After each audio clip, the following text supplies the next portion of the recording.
রাষ্ট্রের পক্ষ থেকে ঐকমত্যের ভিত্তিতে জুলাই গণ অভ্যুত্থানের ঘোষণাপত্র তৈরির উদ্যোগ গ্রহণ করায় শহীদ মিনারে মঙ্গলবার পূর্ব ঘোষিত ঘোষণাপত্র দেবে না বৈষম্যবিরোধী ছাত্র আন্দোলন।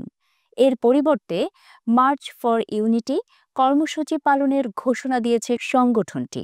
নানা নাটকীয়তার পর মঙ্গলবার মধ্যরাতে এক প্রেস ব্রিফিংয়ে একথা জানিয়েছে সংগঠনটি।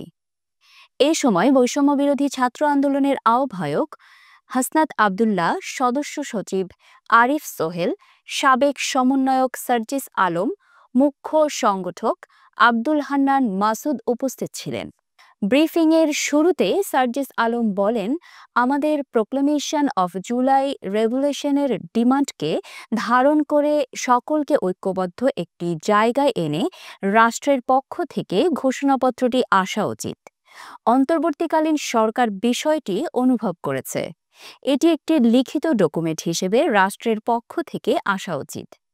রাষ্ট্র যখন দায়িত্ব নিয়ে নেয় তখন আমরা এটিকে সাধুবাদ জানাই।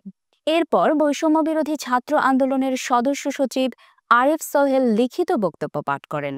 তিনি বলেন, এই ঘোষণাপত্র প্রণয়নের ঐতিহাসিক দায় জুলাই গণ অভ্যুত্থানের নেতৃত্ব দানকারী সংগঠন বৈষম্যবিরোধী ছাত্র আন্দোলনের ওপর বর্তায়। নানা প্রতিকূলতা সত্ত্বেও বৈষম্যবিরোধী ছাত্র আন্দোলন এই ঐতিহাসিক ঘোষণাপত্র প্রণয়ন ও ঘোষণার দায়িত্ব গ্রহণ করেছে। আমাদের উদ্যোগের ধারাবাহিকতায় বাংলাদেশের আপামর জনসাধারণের মধ্যে স্বতঃস্ফূর্ত ইতিবাচক সাড়া সঞ্চারিত হয়েছে। রাষ্ট্রীয় পর্যায় থেকে জাতীয় ঐকমত্যের ভিত্তিতে জুলাই গণ অভ্যুত্থানের ঘোষণাপত্র তৈরি উদ্যোগ নেওয়া হয়েছে।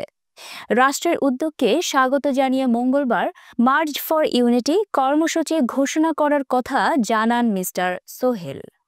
এক প্রশ্নের জবাবে তিনি বলেন, আমরা যারা অভ্যুত্থানে অংশগ্রহণ করেছি সবাই বিপ্লবী হিসেবে স্বীকৃতি পেয়ে যাচ্ছি। এ সময় সমন্বয়কদের মধ্যে কোনো দ্বন্দ্বের বিষয়টি নাকচ করে দেন তারা।